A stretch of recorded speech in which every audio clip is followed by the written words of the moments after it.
अलग अलग राज्यों के लिए सरकार के आईएएस आईपीएस कोऑर्डिनेटर के लिए नियुक्ति की मैं खुद साक्षी हूं। सभापति महोदय,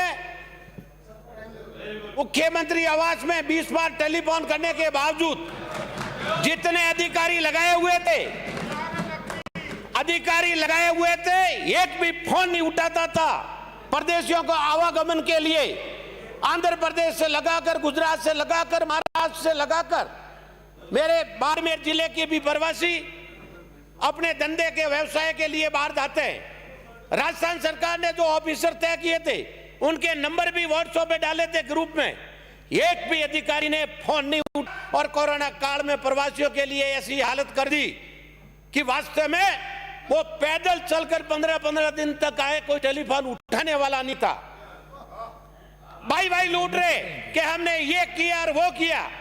मैं निवेदन करना चाहूंगा सभापति महोदय कि आज की तारीख में भी 2 साल के अंदर ये तीसरा बजट है, तो बजट में घोषणा की है, एक भी धरातल पे कोई चीज लागू नहीं हुई है। शिक्षा में ले लो, ऊर्जा विभाग में ले लो, जैसे सड़कें में सेंट्रल गवर्नमेंट की या नेशनल हाईवे रोड जो चल रहे हैं उसका काम चल रहा है, एक भी 1 किलोमीटर भी मिसिंग लिंक नहीं। ग्रामीण गौरव पथ की जगह इन्होंने पथ का नाम दिया और वो 1 किलोमीटर भी आज तक कोई जगह रोड नहीं बनी। या तो सब विधानसभा में नहीं बनी है, या ये बाड़मेर जिले में भारतीय जनता पार्टी से, मैं सिवाना से विधायक हूं इसलिए मेरे यहाँ नहीं बनी है। मेरा कहने का तात्पर्य यह था कि रोड से लगाकर कोई तरह का काम, ग्रामीण गौरव पथ, प्रधानमंत्री सेकंड फेज की सड़कें भी अभी तक चालू नहीं की, और पूर्व में जो रोड सेक्शन थी उनका काम हो गया, कुछ काम अधूरा पड़ा है। तो ठेकेदारों को आज दिन तक नया पैसा नहीं दिया गया, वो भी टूट कर वापिस बिक कर आज की तारीख में जो पहले हालत थी वो हालत सड़कों की हो गई है। शिक्षा के बारे में बता रहे कि शिक्षा में हमने बहुत ही तरक्की की। मैं ये ईमानदारी पूर्वक कह सकता हूं कि शिक्षा में राजस्थान में अगर शिक्षा के प्रति किसी ने ध्यान दिया है, ग्राम और ढाणी से लगाकर ग्रामीण क्षेत्र तक, तो स्वर्गीय भैरू सिंह जी शेखावत ने एक साथ में राजस्थान में 5वीं से लगाकर 8वीं अपर पंचायत हेडक्वार्टर का 8वीं करने का कार्य किया था। 2008 में राजस्थान के मुख्यमंत्री जी ने एक साथ में राजस्थान में बिना भेदभाव 8वीं से 10वीं करने का कार्य जो किया भारतीय जनता पार्टी की सरकार ने किया। आपको ध्यान होगा माननीय सभापति महोदय, 2013 से 18 करीब 8000 सीनियर सेकेंडरी करके राजस्थान में गांव और ढाणी तक एक सीनियर पंचायत हेडक्वार्टर तक शिक्षा के लिए जो कार्य किया तो भारतीय जनता पार्टी के सरकार में हुआ। यह जरूर कह सकता हूं कि अभी जितने भी कर्मोन्नत स्कूल हुए हैं मेरी विधानसभा में एक भी नहीं हुआ है। शिक्षा के प्रति आप ध्यान दें, और सिंचाई के अंदर हमारा क्षेत्र है, वहां अरावली की पहाड़ी है, और वहां जो जितने निकट के टेंडर हुए थे सिंचाई विभाग के वो भी कैंसिल करके पड़े। 2 साल में एक नए पैसे का कार्य नहीं हुआ है। आप पानी की बात करें, 2003 में जो पोकन फलचुंड और उम्मीद सागर धवा योजना माननीय मुख्यमंत्री जी ने शुरू की थी, 17 में और 18 में पोकन फलचुंड का कार्य पूरा होना था। 103 गांव सिवाना के हैं और 57 गांव सिंदरी के हैं और 15 गांव नर्मदा से हैं। आज की तारीख में सिवाना में इस सर्दी के अंदर, सर्दियों में 20 से 25 दिन तक पानी नहीं आ रहा है, और यह हालत हो गई है कि जिस दिन आचार संहिता 6 तारीख को आचार संहिता लगी थी उस दिन काम बंद हुआ था। आज की तारीख में 12 किलोमीटर लाइन पड़ी है, पीने के लिए पानी नहीं है।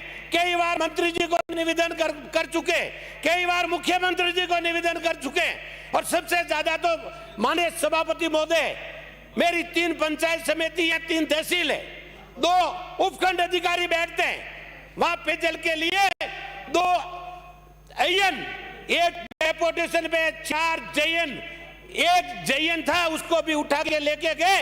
एक जो पंप ड्राइवर के भरोसे पूरी विधानसभा चल रही है पेयजल की, इससे ज्यादा क्या सरकार काम कर सकती है। पटवारी नहीं, ग्राम सेवक नहीं, तहसीलदार। आज 1 साल से सिवाड़ा हेडक्वार्टर पे तहसीलदार नहीं है, समदड़ी में तहसीलदार नहीं। अभी 15 दिन पहले एक तहसीलदार लगाए, इस स्थिति कर दिए।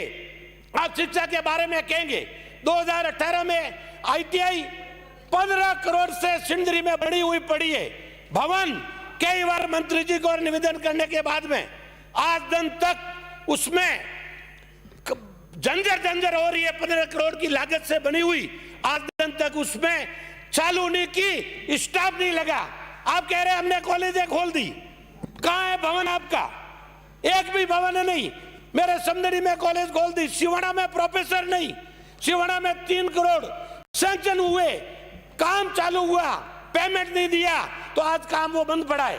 पेयजल की सुविधा नहीं, बिजली में जरूर आपने कीर्तिमान स्थापित किया है, बिलों की रेट बढ़ाने का, VCR भरने का, सीटें भरने का। आप ये तो बताओ, फेलियर जो ट्यूबवेल हो जाती है, पंप जले हुए, पीने के लिए पानी वाले पंप जले हुए, 10 दिन 15 दिन में उसकी रिपेयरिंग होके तैयार होके आना चाहिए। 4 माह में एक जॉइंट पाइप का आपके पास में नहीं है। किस तरीके से आज राज चल रहा है ये समझ में नहीं आ रही है कोई तरीके से।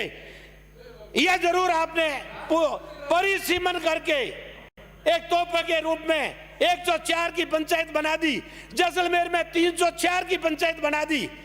आपने भेदभाव करने में कोई कसर नहीं छोड़ी। नगर निगम हो, नगर पालिका हो, आज आप कह रहे हैं हम जीत गए। आपने एक 400 का वार्ड बना दिया, एक वार्ड 28,000 का, एक 1800 का, एक 3200 का। कैसे आपने परिसीमन, कोई पारदर्शिता नहीं, कोई लाइन नहीं। किस तरीके से जो आपने करके किया है, फिर आप वाई लूट रहे हो। हमारी नगर पालिकाएं बन गई या नगर निगम बन गए।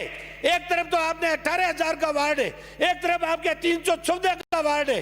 किस तरीके से आपने ये कोई तरीका, कोई गाइडलाइन तो होती है आपकी। परिसीमन हमारी सरकार में भी हुआ था, परंतु आपने देखा होगा कि पारदर्शिता के हिसाब से सारा परिसीमन हुआ था। कॉलेज की ये स्थिति है। मैं तो एक ही निवेदन करना चाहूंगा माननीय सभापति महोदय, पेयजल का पानी मिल जाए, सड़क का कार्य सारा शुरू हो जाए और शिक्षा में भी तरीके से नवीनता करे। आप कह रहे थे अभी तो फरमा रहे थे कि हमारे माननीय MLA साहब कि युवराज ने ये किया। जहां भी भाजपा की खिलाफत करने के अलावा युवराज ने कुछ नहीं किया। आपने मुझे बोलने की दिया, इसके लिए बहुत बहुत धन्यवाद। माननीय श्री सुरेश